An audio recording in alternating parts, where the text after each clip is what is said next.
I was not planning on facing my potential demise when I started on my stroll, that chilly late December night. My intention was no more than to find something to quench my very pregnant wife's cravings, along with some desperately needed solitude for myself. I don't mean to sound insensitive by any means, I do love my Christine very much. I think I fell for her within the first few moments of the initial meeting that brought us together. I had been alone for many years before my friends took it upon themselves to arrange the blind date. I had never cared for such things, but even an introvert such as I could be consumed with loneliness from time to time.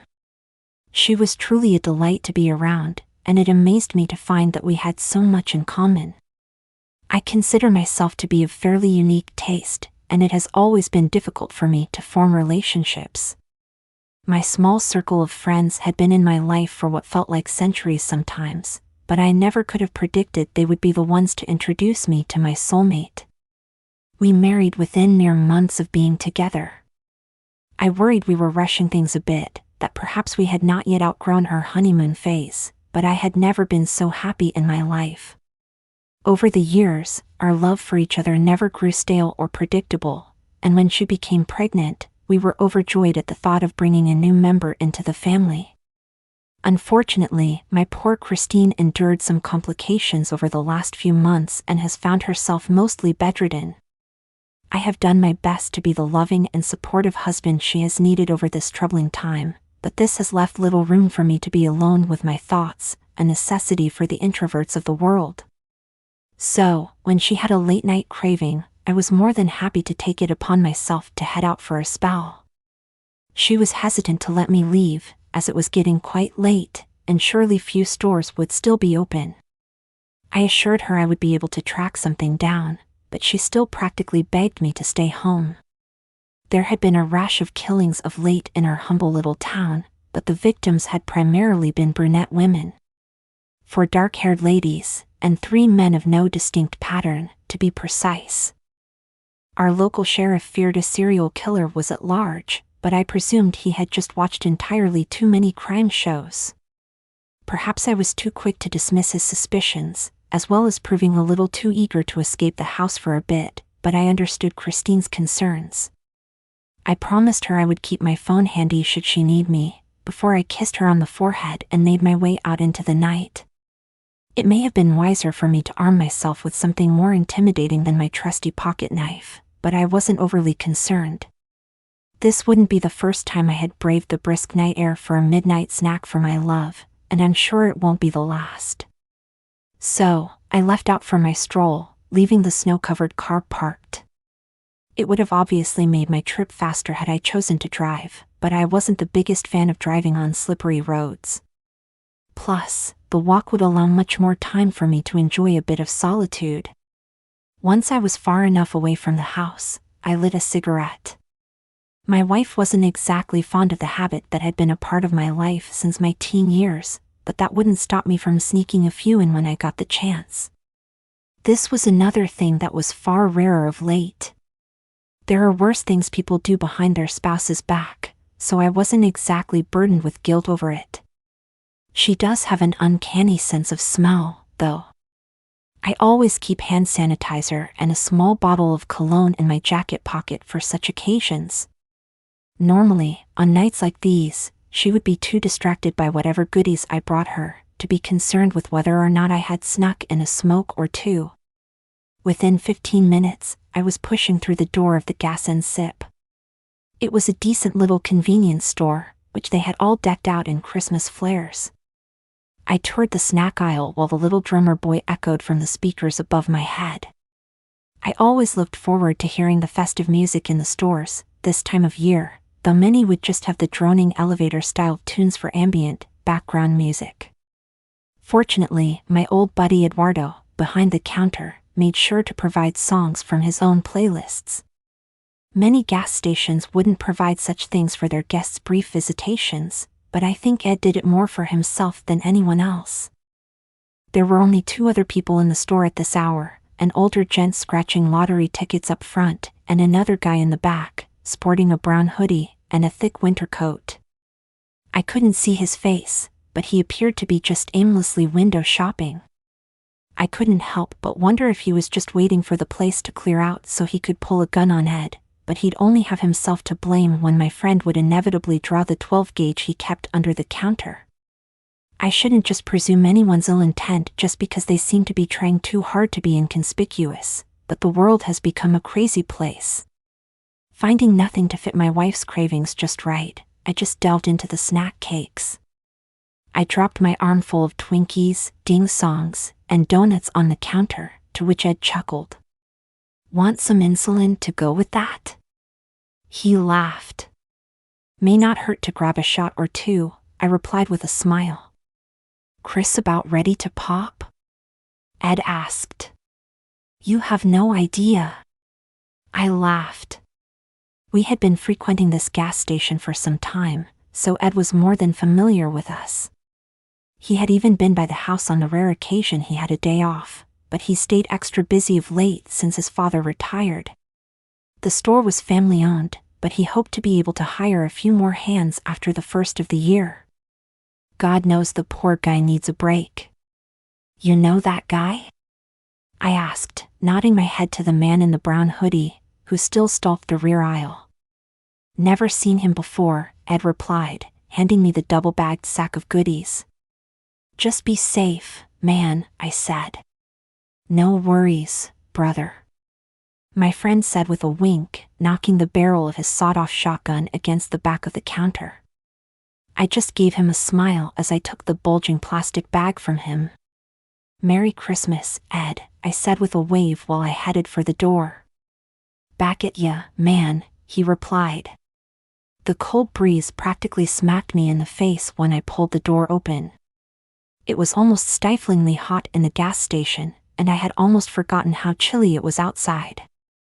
Though I was sure the snacks I had gathered would suit my own sweet tooth, I hated the idea of disappointing Christine. Even with how miserable her advanced pregnancy had been, she rarely asked for anything. The only other store that may be open at this hour was a good couple of miles away. Perhaps I will take a drive tonight after all. Having decided to return to my house to grab the car, I turned my back to the gas and sip and began my trip. I figured I'd check back in on my wife before heading back out into the cold, though I was sure she would try to talk me out of it. Still, I would be damned if I was going to let her down, so my mind was made up. I dug my earbuds out of my jacket pocket and queued up my own Christmas playlist to guide my path home. Perhaps it wasn't the best choice to tune out the world around me. I likely should have been paying more attention to my surroundings as I traversed the snowy sidewalk to my festive melody. It was my own fault that I didn't even see it coming. Whatever it was that struck me across the back of the head immediately knocked me unconscious. I can't be sure how long I was out, but when my eyes opened back up, I found I was strapped down to a frigid, metal table in a darkly lit room. Leather belts were buckled around each wrist and ankle, and my coat and shirt had been removed. It was freezing, to the point I could see my shaky breath exiting my mouth while my heart thumped so hard, I could see my chest bouncing. After a moment, fluorescent lights flickered on above me, causing my eyes to burn slightly. "Wasn't sure if anyone else would be out this late," a voice said from behind where I lay. "I was about to settle for the old guy before you walked in," he continued as he strolled around the metal table. He pulled down the brown hood to reveal a thin face with dark beard stubble. I'd say he was maybe early 30s at most.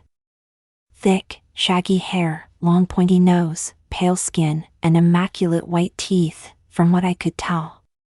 He appeared taller now than he had at the convenience store, but that could just be the effect of my being strapped down to a slab close to his waistline. Didn't want to grab the guy behind the counter. He'd likely be missed, plus the security cameras would surely catch me dragging him out. "Ain't never seen you before, though," he said, nonchalantly as he unlocked the large closet at the back of the room. The double doors opened up to reveal an assortment of especially nasty-looking bladed weapons. Some were long and curved, some short and serrated, but all of them looked sharp enough to slice through a Thanksgiving turkey with little to no resistance. Were I to wager a guess, my body would be taking the place of the traditional birdie in this case. Ain't as easy to snatch folks up this time of year, the stranger, who was now slipping out of his padded coat, said. May have to move to a more populated town soon, you know? He continued, unzipping the hoodie. I try to keep moving. Ain't too smart to linger anywhere for too long, with hobbies like mine. He laid the hoodie over the desk that sat against the rear wall while reaching for the apron that hung on the inside of the cabinet door. Couldn't resist trying to get one more before the end of the year. He tied the apron lace around his waist before studying the contents of his well-armed closet. Being Christmas and all, I'll show you a bit of compassion. What do you say? He asked, turning to face me for the first time since our, introduction. Want it quick and easy, or want me to take my time a bit? He was speaking as casually as if he was asking what side I wanted to go with my burger. Can I think about it for a while? I asked, shrugging as much as I could while strapped to a cold-ass table. That's a big no, partner, but can't blame you for trying. He replied, bursting out laughing at the end. Worth a shot, I sighed. So, he continued, drying his eyes with the back of his hand, still chuckling slightly. What's it gonna be? I adjusted my head as much as I could to look the man in the face. His dark eyes had a certain hunger behind them. I thought I may attempt to stall him a little. At least give me some extra time to come up with some semblance of a plan to get out of this. I can't say I'm pressed for time or anything, I replied. I'm sure my wife is getting worried by now, but I assume you're not planning on letting me head home anytime soon. Of course, I imagine it's safe to say that taking your time a bit, as you said, I waved my fingers in air quotes, which were far less effective while strapped down, would be a good deal more painful for me, though I would think far more satisfying for you. On the flip side, I continued, what you call quick and easy is sure to kick my bucket far sooner than I'd like, so. You gonna drone on all night? He whined, interrupting my train of thought. Well, it's a relatively big decision, I reasoned. Jesus Christ. Just gimme an answer, or I'm gonna choose ya. He belted out. He was glaring at me with his hands on his hips and head tilted to the side. It felt similar to the time I accidentally chucked the baseball through the windshield of my dad's truck. That I'm not angry, just disappointed sort of look. The idea of someone I presumed to be a serial killer being let down by my actions almost made me feel like giggling a bit. Well, he yelped. I don't know, I retorted, what would you choose? Huh, he said, instantly calming from his previously aggravated state while forming an expression that almost resembled a poor attempt at a Robert De Niro impersonation. Guess I never really thought about it from the other side of the table. He grabbed the armrest of the chair which rested in front of the desk and glided it across the floor to my bedside. He rubbed the back of his neck while taking a seat next to where I lay. I mean, I get what you're saying now, he said, it really is a tricky situation. Right. I replied, feebly shrugging again. Sure, quick wouldn't hurt nearly as bad. Wouldn't do a whole lot for me either, to tell you the truth, he continued, showing almost exaggerated effort on his face. Slow would definitely not be a walk in the park for you, but I'd sure as shit have a good time. He was rubbing his hand across the stubble on his chin. That way is a hell of a lot more tiring too, and it's been a long friggin' day. We glared at each other, each of us puzzling over both sides of the equation. It's a conundrum, he said, shaking his head with a half-smile. A dilemma, even, I remarked. The room fell silent as we considered our options. Though I wouldn't say I was in a particular rush to come up with whatever would qualify as a mutually beneficial selection, I would imagine we each had a different desired outcome in mind. As I lay there considering my next move, I became aware of the lump in my back pocket.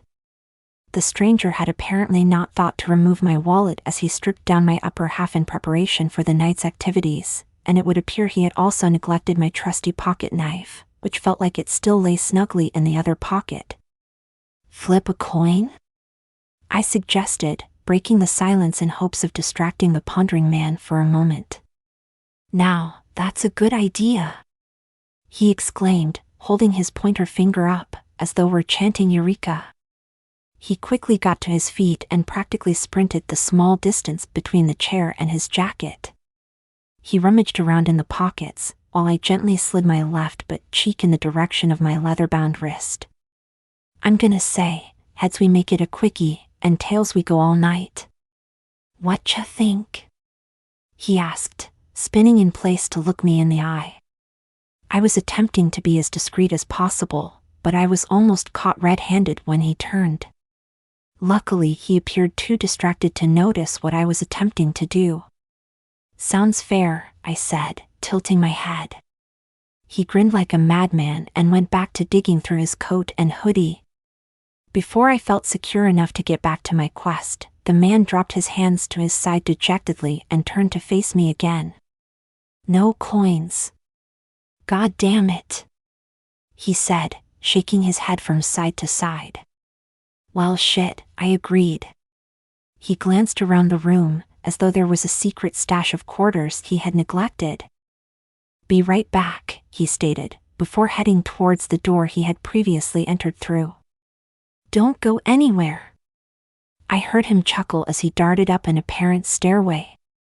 With the door ajar, I could make out the sounds of the odd individual rummaging through drawers, seemingly right at the top of the flight of stairs. I wasted no time in continuing my efforts to free my knife from my pants. I finally gripped onto it with my fingertips while I heard items heavy and light scattering across the floor above. I pulled my weapon of choice free and flipped the blade open. I slipped it between the strap and my wrist and quickly began carving through the belt. Just as a jubilant yell echoed from above, followed by excited footsteps thundering down the steps, I managed to break my left hand loose. I gripped my knife underhanded and prepared to strike as soon as he got close enough. When something happened, I don't think either of us saw it coming.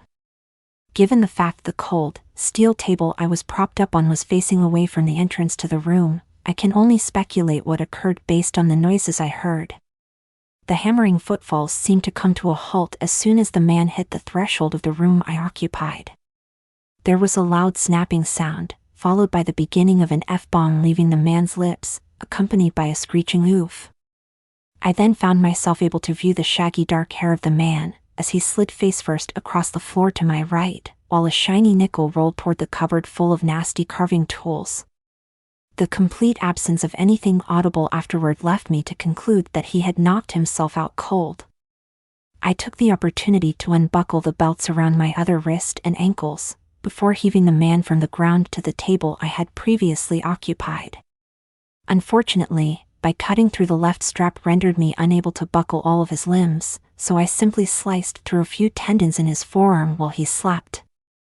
I managed to locate my shirt and jacket, which had been tossed on the plastic-lined floor in the corner of the room. Once I felt the warm blood make its way through my extremities again, I dug through the stranger's jacket in hopes of finding a phone to call my wife.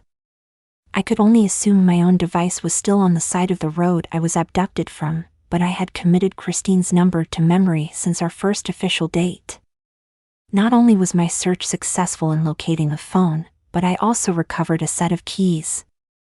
I had absolutely no clue where I was at the moment, but I should be free to use whatever vehicle these operated when I was done here. With his device in hand, I was finally able to check on what time it was.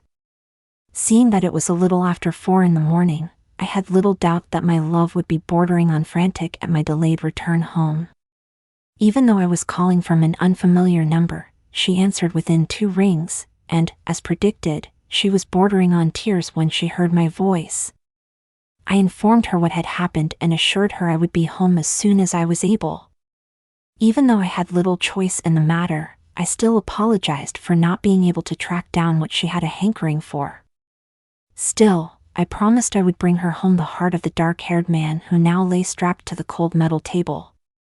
She had been craving nothing but brunette women for a while now, but she still sounded delighted when I promised to bring her the tasty snack momentarily. It wasn't always easy being married to a werewolf, but my own unique talents paired with hers quite nicely. even more so since her pregnancy rendered her unable to hunt for the last few months. I must say, the wealth of tools I now had access to would make things much easier for me.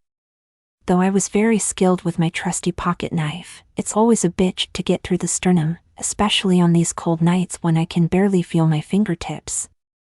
"I'll be home soon, baby," I said to Christine, making kissing noises into the phone, while the man bound to the table was moaning himself back to awareness. He spilled a mass of profanities and grunts when he realized that we had switched positions.